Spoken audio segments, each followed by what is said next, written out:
Olá, viajantes da galáxia! Sejam bem-vindos a mais uma transmissão do Perdidas em Jakku. Eu sou Larissa Bueno. E eu sou Sara Luz. E hoje vamos falar sobre os personagens esquecidos do universo de Star Wars. Para quem conhece só a saga nos cinemas ou o sucesso recente e estrondoso do Baby Yoda, nem imagina o quanto o universo de Star Wars é completo e complexo.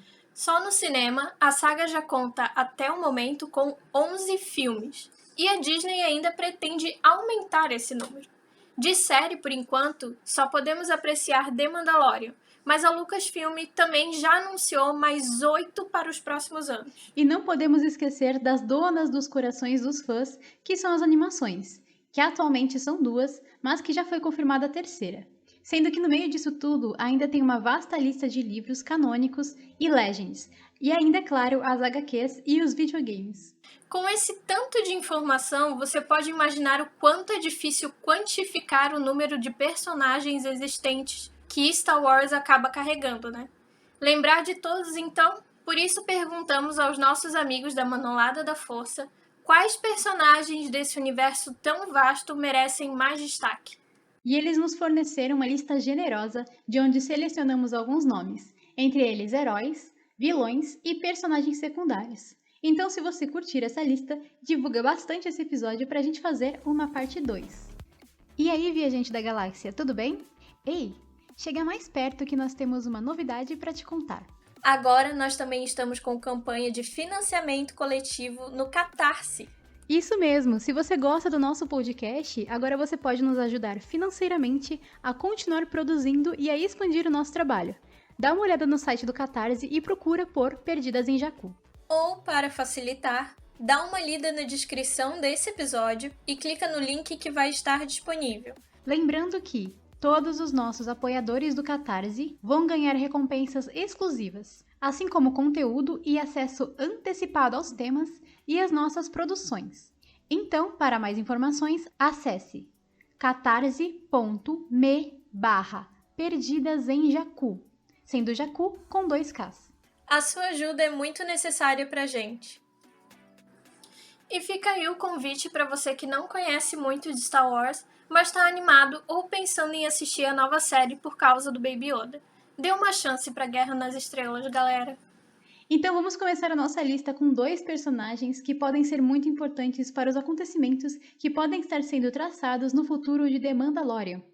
O primeiro deles é o Gran-Almirante Thrawn. Ele foi criado sob o selo Legends, mas a sua origem foi totalmente modificada ao tornarem ele parte do cânone.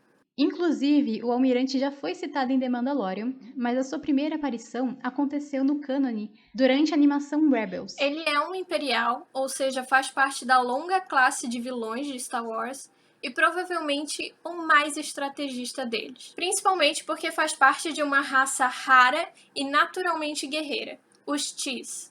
Ele é um dos pouquíssimos não-humanos que integraram o Império, este mesmo Império que considerava somente humanos não Jedi dignos. De acordo com o livro canônico de Star Wars Thrawn, de Timothy Zahn, que se passa na linha do tempo entre os filmes 3 e 4, Thrawn é encontrado pelo Império após se exilar. Nesse encontro, os Imperiais ficam surpresos com as suas habilidades de estratégia, combate e alguns mistérios da galáxia, e o levam até Palpatine como um troféu, que o concede uma vaga na Academia Imperial. Já na HQ Thrawn, de Jodai Hauser, a gente descobre que ele na verdade está em uma missão para se infiltrar no Império, agindo como agente da Frota de Defesa Chiss, seus companheiros de raça. Missão após missão, ele vai subindo de cargo até chegar à posição de Grande Almirante e inicia assim sua campanha contra o Esquadrão Fênix da Aliança Rebelde, que se passa na animação Rebels, que dá ainda mais destaque ao personagem. Ele é um vilão muito diferente, assim, do que se vê geralmente em Star Wars, sabe? A gente vê muita impulsividade nos outros vilões até o momento. Tipo, se a gente olhar, assim, até mesmo Palpatine, claro que Palpatine também era um estrategista do caramba, o cara era... Foi incrível, assim, né? Toda a reviravolta que ele criou pra conseguir comandar o Império. Não desiste nunca? Não desiste nunca. Tenho a impressão que ele é brasileiro. Deus me livre. Mas assim, tipo, abaixo dele, geralmente as linhas de vilões que a gente encontrava sempre eram muito impulsivos. Por exemplo, mesmo o Anakin, né? O Anakin é impulsividade pura. Na verdade, esse negócio que você falou assim, deles serem muito impulsivos, eu comecei a pensar que todos os grandes almirantes do Império, todos eles são muito parecidos, né? Todos eles são muito impulsivos e invejosos, inclusive. Até mesmo se a gente olhar pro Hux, ele não é. O Hux não é imperial, mas ele foi filho de. Foi neto ou filho de imperiais, então ele foi criado com essa ideia e ele tem essa mesma personalidade, né? E, tipo, eles têm uma inveja e também Uma soberba, né? Uma ganância. uma ganância, exatamente isso. Tanto que no último filme. Ai, meu Deus, eu não acredito que eu vou ter que citar o último filme. Não acredito, mas sou obrigada a citar. Muitos dizem que não tinha nada a ver assim com o Hux, o fato dele virar um espião dos rebeldes pra ir contra o Kylo. Mas assim, o Hux ele tinha muito essa coisa de vingança. O Hux tinha um desejo por vingança muito grande. Então até que fazia sentido ele criar uma situação para ir contra o Kylo. Se tornar um espião da resistência também não era muito a ver com ele. Eu imaginava, né, que o Hux acabaria criando uma revolta de dentro contra o Kylo. Os almirantes, né, que se tinha em Star Wars, eles tinham essa mesma visão. E o Tron foge disso. Obviamente ele tem uma leve ganância ali, né? Ele é levemente orgulhoso, mas é porque ele sabe que ele é bom. Ele pode. Tipo, ele pode. Ele sabe que ele é um grande estrategista e que poucas pessoas podem combater ele de igual para igual. Porque o cara não é só um grande estrategista, ele também tem habilidade de combate. Sim, então, inclusive a gente não colocou no texto, mas tem até uma parte que fala, eu não lembro agora se foi no livro ou se foi nas HQs, mas que ele já chegou a lutar do lado do Anakin, e os dois ficaram muito impressionados com as habilidades de batalha um do outro. Só que, tipo, eles não sabiam quem eles eram, né? E aí depois que o Thrawn, isso foi antes dele entrar no Império. Quando ele se infiltrou no Império, ele encontra o Darth Vader, né? E aí ele fala que tem respeito pelo cara, e o Darth Vader meio que lembrou dele. Nossa, foi aquele cara que há um tempo atrás eu lutei ao lado. Então ele realmente, assim, as pessoas ficam, caraca. O cara é bom. Sim, e tipo, como a gente disse até no texto, né? Os imperiais, eles eram extremamente xenofóbicos, né? A maioria das pessoas que integravam o império, eles eram humanos. Quase não se vê nenhum alienígena ali, realmente não se vê. Imagina eles ter que olhar pro Tron assim e ver, caramba, a gente não pode com esse cara. E a outra personagem que pode se mostrar extremamente importante para esse universo de The Mandalorian, né, também, é a personagem Sabine Wren, que é uma Mandaloriana. Isso mesmo. Principalmente expert em armamentos. A Sabine Wren, ela é nascida no planeta Mandalore e nasceu 21 anos antes da Batalha de Yavin, que é a batalha que levou à destruição da primeira Estrela da Morte e foi uma das primeiras grandes vitórias da Aliança Rebelde contra o cruel Império Galáctico. A Sabine ela foi treinada desde muito pequenininha para se tornar uma guerreira mandaloriana. Durante a sua juventude, o Império tomou conta do planeta, né, de Mandalore, e a garota passou a frequentar a Academia Imperial. E ela acreditava cegamente no Império e o considerava benéfico. E era uma cadete muito fiel. Porém, uma determinada situação fez com que ela acabasse tendo algumas desavenças com o Império, o que ocasionou em uma das piores e mais traumáticas experiências da sua vida.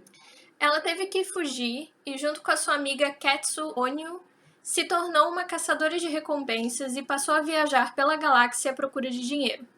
O maior sonho das duas, que se viam como irmãs, era entrar para uma organização criminosa chamada Sol Negro. Mas antes que isso fosse possível, a Sabine encontrou mais uma decepção e acabou tendo que seguir sua jornada sozinha.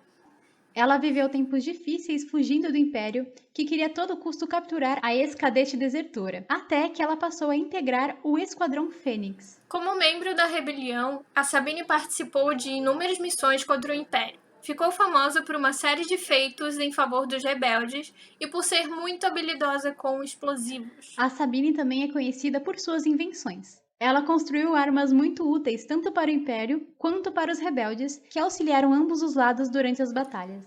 Comentários sobre a Sabine. Todo mundo tem crush nela. Todo mundo. É verdade. A gente pode ter uma certeza que todo mundo tem crush nela. Ela é simplesmente perfeita na animação, né? Eu não lembro se a gente falou ali no texto, mas ela também faz parte da animação de Rebels. Ela teve que enfrentar muita coisa, né, durante essa vida dela, e muito nova ainda, né? Uhum. Cara, ela teve que reformular muita coisa na cabeça dela. Ela teve que desconstruir muita visão de mundo que ela tinha e reconstruir, sabe? Eu simplesmente amo ela, eu amo a construção da personagem, eu amo o desenvolvimento da personagem. Ela é perfeita, sem defeitos.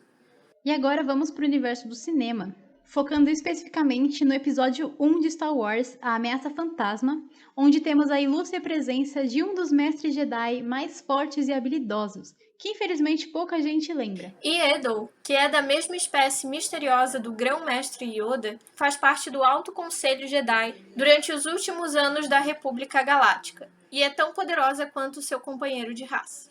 Suas habilidades são magníficas. Ela é uma das poucas que domina poderes Jedi poucos conhecidos, como por exemplo Morichiro, que é uma arte Jedi que permite ao usuário retardar as funções corporais do oponente até o ponto de morte. Isso sem usar o lado negro da força. Essa habilidade, inclusive, ela é tão delicada que a Edel ensinou para pouquíssimos aprendizes com medo do que os outros poderiam fazer com ela. Ela também é extremamente habilidosa em batalhas e todos se impressionavam com a sutileza dos seus movimentos. E infelizmente não se tem muitas informações sobre Edel, mas sabe-se que ela treinou muitos padawans. Um deles sendo Oppo Hansis, que chegou a conquistar um espaço no conselho ao lado de sua mestra. Oppo, inclusive, é tido como um dos membros mais sábios do conselho. Depois do filme A Ameaça Fantasma, a personagem não deu mais as caras no cinema. Não se sabe o seu paradeiro, nem se ela sobreviveu às guerras clônicas. Mas já no universo de Star Wars Legends, a Edel ganha mais destaque. Ainda em seus tempos de Padawan, ela lutou bravamente e praticamente sozinha contra um exército primitivo no planeta Koba. Sobreviveu por mais de 100 anos a inúmeras torturas feitas pelo Senhor da Guerra Tulak, que estava escravizando o povo de Koba, e não se deu por vencida. Foi nessa época que ela finalmente alcançou sua unidade com a força. Depois de anos aprisionada em Koba, a Padawan finalmente conseguiu escapar e, já à luz do sol, tudo o que ela encontrou foi destruição. Mas ao invés de retornar ao Conselho Jedi em Coruscant para continuar seu treinamento, ela permaneceu no planeta e ajudou o povo do lugar a se reerguer, se tornando uma verdadeira heroína. E como se já não bastasse, ela ainda conseguiu derrotar o filho do Senhor da Guerra que havia escravizado Koba, usando apenas um bastão de madeira, finalmente libertando o povo de Koba. Uma curiosidade é que depois de todos esses feitos, a Edel retornou a Coruscant e o conselho determinou que ela se tornasse uma mestre, mesmo sem ter completado seu treinamento, pois eles entenderam que ela já era um com a força. No entanto, apenas um membro do conselho foi contra a nomeação de Edel, Mestre Yoda, mas ele mudou de ideia depois. Curiosidade número 2. Ela estava presente quando o Anakin foi apresentado ao conselho como escolhido, aos 9 anos. E ela é consideravelmente nova comparada ao Yoda. Ela tem aproximadamente 423 anos a menos que ele. Meu Deus. Ele tem 900 anos. Jesus. Tinha, né? E a terceira... Terceira e última curiosidade. Edel é citada como lenda por várias criaturas no universo de Star Wars, tanto nos livros como nos filmes, e recentemente ela foi lembrada no jogo Jedi Fallen Order, o que mostra sua importância e quem sabe abre portas para um possível retorno no cânone e quem sabe mais ainda na série The Mandalorian. Nós esperamos que sim. Eu acho maravilhosa e eu acho triste o pouco que se fala dela, sabe? Sim. Eu não lembrava dela, confesso assim. Também sabe? não lembrava. Inclusive, eu acho uma coisa engraçada é que, tipo, falam que a espécie dela e do Yoda é muito... Ela é tão misteriosa que ninguém nem sabe o nome dela. Mas dentro de Star Wars existem pelo menos uns 5 personagens que são da mesma espécie. E eu fiquei me perguntando por que ninguém nunca chegou neles e perguntou qual que é o nome da sua espécie? Tipo, Tá de aí um verdade. excelente questionamento. Porque ninguém... Eles vivem há muito tempo. Teve tempo suficiente para as pessoas chegarem e perguntarem: ô, que bicho que você é? Que bicho. Nossa, sabe, isso ia acabar com um dos maiores mistérios de Star Wars. Qual que é o nome? O que o Yoda é? Pois é. Mas também dizem que essa espécie é conhecida por ser muito poderosa na força, né? Eles têm uma ligação com a força muito profunda. Não é à toa que o Baby Yoda, ele tem a habilidade de curar com a força, né? Tipo... Isso, e inclusive uma coisa que é interessante sobre ele é que ele só tem 50 aninhos de idade. Ai, que bonitinho. Ai, que bonitinho. Imagina quando tiver 900 e pouco. Meu Deus, hein? O Yoda viveu, hein? Vivido. Não teve uma hora que ele chegou assim e cansou, sei lá, tipo, simplesmente disse, força, me leve. Eu com 22 anos tô cansada, imagina viver 900. Não, na verdade, Misericórdia. teve uma hora que ele disse que ele cansou e disse força, me leve, né? Foi quando o Luke, depois que ele treinou o Luke. Enfim, eu gostaria que tivessem mais personagens assim como a Yedo. E agora, trocando de alienígena, nós vamos falar agora do personagem Ziro the Hutt, que é o tio do Jabba, que acho que todo mundo sabe quem é o Jabba, se não sabe. Como descrever o Jabba? Aquele gordinho simpático que fica lá no barzinho dele, as pessoas dão coisas pra ele, aí ele acha ruim com todo mundo. Ah, ele é legal. Como descrever? E o tio dele, que é o Ziro, olha só, ele é chefe do crime em nome do clã Hutt. Não é à toa que o Jabba ele é do jeito que ele é, né? Então, esse mafiosinho aí, ele viveu em Coruscant durante as Guerras Clônicas. Portanto, ele aparece na animação, outra animação do coração dos fãs, né, que é The Clone Wars. E com a ajuda dos separatistas, ele planejou e executou o sequestro do próprio sobrinho, o Rota, que é filho do Jabba. O Jabba, então, ele acaba pedindo ajuda dos Jedi e seguindo o plano de Ziro, que estava esperando que os Jedi fossem mortos nessa missão para gerar um conflito entre o sobrinho e a República, fazendo assim que o Ziro assumisse a liderança do clã Hutt. Olha só. Invejoso.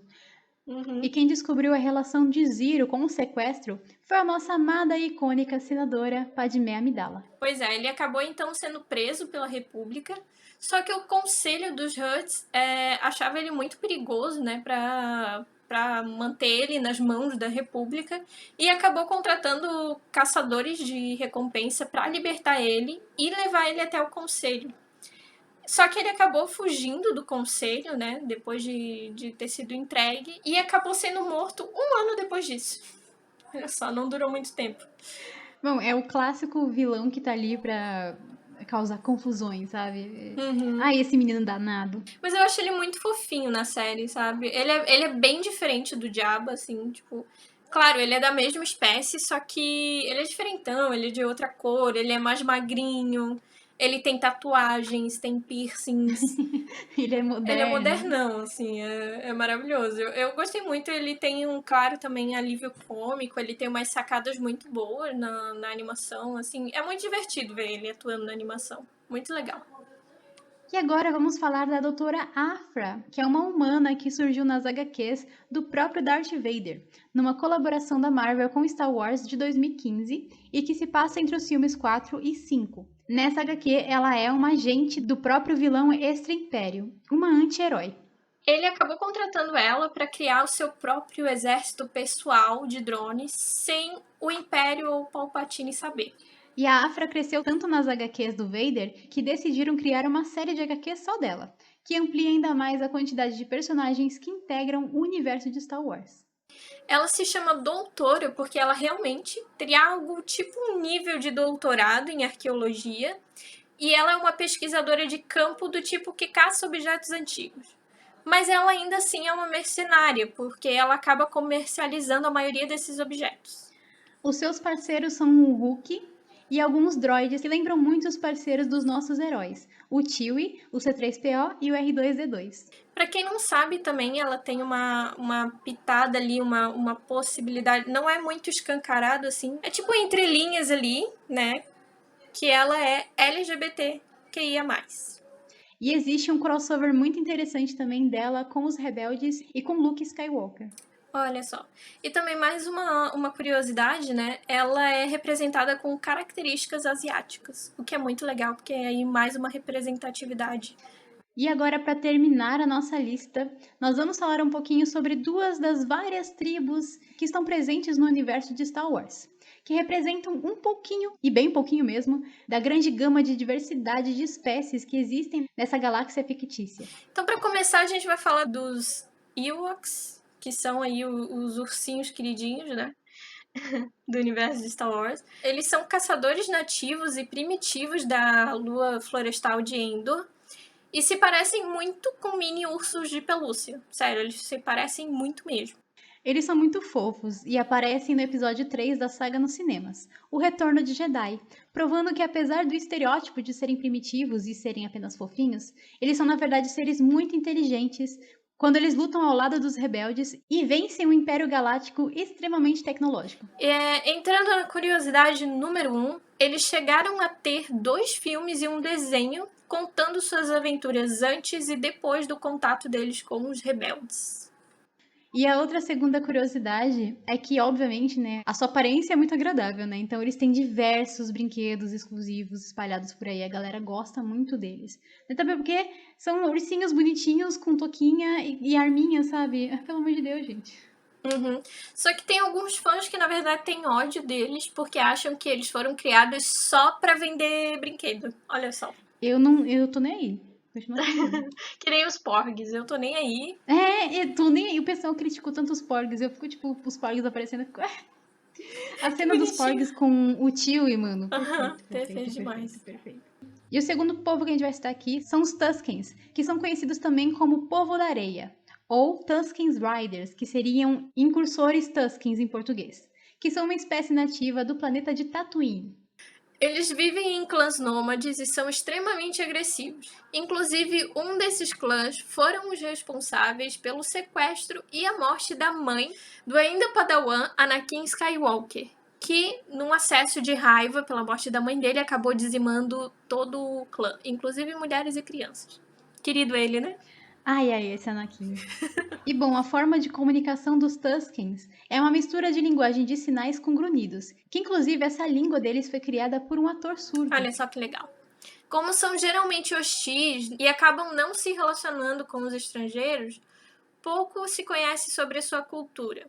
Mas, no selo Legends, houve um aprofundamento, trazendo inclusive um personagem Jedi da raça para o universo.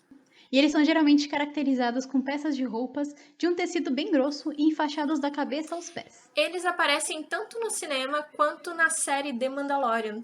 Acho que tem 2 episódios que o Din Djarin acaba tendo que conversar com eles e, enfim, se relacionar ali com eles. E é bem legal, bem interessante. Os Tuskens, eles são tipo aqueles NPCs de jogo de RPG. Se você chegar muito perto, eles te batem sem motivo nenhum. Aí você tem que passar bem longe, assim, sabe? Nervoso. Nervoso. Se eu não me engano, na trilogia original, quando o R2D2 e o C3PO, tipo, meio que fogem, assim, da família do Luke e saem andando pelo deserto sozinhos, uma das preocupações do Luke deles acabarem encontrando com os Tuskens, né? E no fim eu acho até que eles se encontram e tem que fugir. Enfim, eles são um povo bem interessante, assim, tem uma cultura bem misteriosa ali. Cuidado com eles na rua. A gente resolveu trazer essa lista aqui porque a gente gosta muito de Star Wars e porque a gente queria trazer uma coisa mais divertida aqui pro podcast. A gente tá pensando, na verdade, em fazer outras listas sobre outras coisas, sobre outros filmes, de repente. Podem dar sugestões pra gente nas redes sociais. E antes da gente acabar, na verdade, a gente vai aproveitar o tempinho que a gente tem aqui pra falar pra você que quer conhecer mais Star Wars ou que já ama de paixão essa série, que tem muita coisa pra lançar ainda, porque a Disney não vai parar. Meu Deus, não vai mesmo. Ela tá afim de lucrar com Star Wars, galera. Boba não é, né? Boba E no não é. final de 2020 aí foi anunciada uma caralhada de coisa, várias novas séries, tanto em animação quanto com pessoinhas de verdade live action. Pra começar aí, foi falado que eles vão lançar uma animação chamada Star Wars The Bad Batch. É focada aí num grupo de clone troopers com habilidades únicas aí, diferente dos clones que a gente tá acostumado a ver, animação de The Clone Wars e afins, né? Então tá prometendo aí ser legal. E a série, de novo, vai ser produção executiva aí de Dave Filoni, que tá sendo o atual queridinho aí dos fãs, então promete ser legal. E uma outra série que foi anunciada e que tem várias pistas que foram sendo soltas aí com o tempo, é que agora a gente vai ter uma série exclusiva focada no Obi-Wan Kenobi, o queridinho da galera. Eles revelaram há faz pouco tempo o logo oficial da série e anunciaram aí que o ator Hayden Christensen vai retornar no papel de Darth Vader. Eu amo o Obi-Wan, gente. O Obi-Wan, principalmente das prequels, ele aparece também na animação The Clone Wars. Eu amo. Quem não é apaixonado por ele, né? Fala sério. Outra série aí que promete focar no lado sombrio da força é The Acolyte. Não sei se eu estou falando certo. Que passará ali logo após o fim da Era da Alta República. E promete ser uma série de suspense, olha que bacana. Gosto. Tô ansiosa. E temos aí Endor, que é uma outra nova série que vai ser focada no personagem Cassian Andor, que aparece no filme Rogue One, uma história Star Wars. Eu posso comentar que eu não sei por que eles decidiram... Tipo, eu sei por quê. Porque o Cassian é maravilhoso. Rogue One, uma história Star Wars, fez um sucesso do caramba. Realmente é um filme maravilhoso, assim. Eu me apaixonei muito pelo filme. E ele é um personagem muito bacana. Só que eu não esperava que eles criassem uma série só dele, assim. Eu fiquei meio tipo, tá bom. Agora, a próxima série que também vai focar num personagem secundário de Star Wars é a série Lando, que vai focar no personagem Lando Calrissian, que era um ex-contrabandista e se torna o líder da Cidade das Nuvens. Promete ser muito bacana também. Teremos aí, então, uma série, finalmente. Um grande destaque para a personagem amada por todos, maravilhosa. Ahsoka Tano, gente. Ai, que bom. E esse foi um dos anúncios mais celebrados, na verdade, porque ela é, de fato, assim, uma personagem que merece muito destaque. O pessoal gosta bastante. E vai se passar na mesma época de The Mandalorian, que terá a produção dos mesmos criadores da primeira série live action de Star Wars, que é The Mandalorian. E vai trazer aí a mesma atriz que deu vida à personagem da Ahsoka Tano na série The Clone Wars. E que também deu vida a ela na série de The Mandalorian. Já tem um spoiler aí que ela aparece. A maioria dessas séries são focadas em personagens secundários. Claro que a gente ama os personagens principais da saga de Star Wars, só que os personagens secundários, eles são muito carismáticos, assim, então todo mundo ama. O próximo lançamento também da Disney é Rangers of the New Republic. Não sei se eu falei certo, meu inglês é meio mequetrefe. Mas ele também é outra série que vai se passar no mesmo período de The Mandalorian e também é de produção, criação e tudo mais do Jon Favreau e Dave Filoni, que também são os criadores da série The Mandalorian. Olha, os caras vão ter trabalho pra caramba, hein? Então a gente aí tem já 3 séries que vão acontecer, que vão se passar na mesma época e sobre a mesma equipe de produção. Então, assim, vai que rola uns crossovers aí. Eu estou sentindo desculpas para ter crossover. Foi exatamente o que eu pensei. E quem disse que os robozinhos não têm espaço aqui? Uma das novas animações de Star Wars é a série A Droid History, que vai ser focada nos personagens R2-D2 e C3PO, durante uma aventura deles, em que eles vão guiar um novo herói em uma jornada que só eles conhecem. Mais uma série aí que eles vão lançar é de curta-metragens chamado Visions. Vai ser baseada na franquia, obviamente, só que a produção vai trazer um dos melhores criadores de animes do Japão, olha só, para mostrar um pouco a sua visão do universo criado pelo George Lucas. Olha só, animes de Star Wars, gente. Mas será que vai ser anime mesmo? Eu espero que seja. Se eles estão falando que vai trazer os melhores criadores de anime do Japão, estou esperando aí uns animes bolados. E é isso, gente. Temos aí uma lista de coisas para vocês ficarem ansiosos e de personagens aí pra gente aprofundar aí dentro do universo de Star Wars. Espero que vocês tenham gostado desse episódio. Foi muito divertido de fazer, foi bem leve, né? Foi bem legal. Muito obrigada à galera que nos ajudou, o pessoal do grupo da Manolada. Então, muito obrigada por salvar a nossa vida mais uma vez. Também agradecer a galera que apoia a gente no Catarse, como sempre, todo mês, o Edson, o Leonardo, o Davi, a Isabela e o Eron. Muito obrigada. Muito obrigada, galera. E se você quer, já escutou nossa propaganda lá no começo, mas para reforçar, quer ser o nosso apoiador e quer saber o que é um apoiador, como funciona, entra na nossa página do Catarse, é catarse.me/perdidas_em_jacu, ou então acessa o link das descrições, tá nas nossas redes sociais também, então corre lá para dar uma lida bonitinha, que tem bastante coisa bacana para você. Isso aí, gente. Muito obrigada e até o próximo episódio. Até a próxima.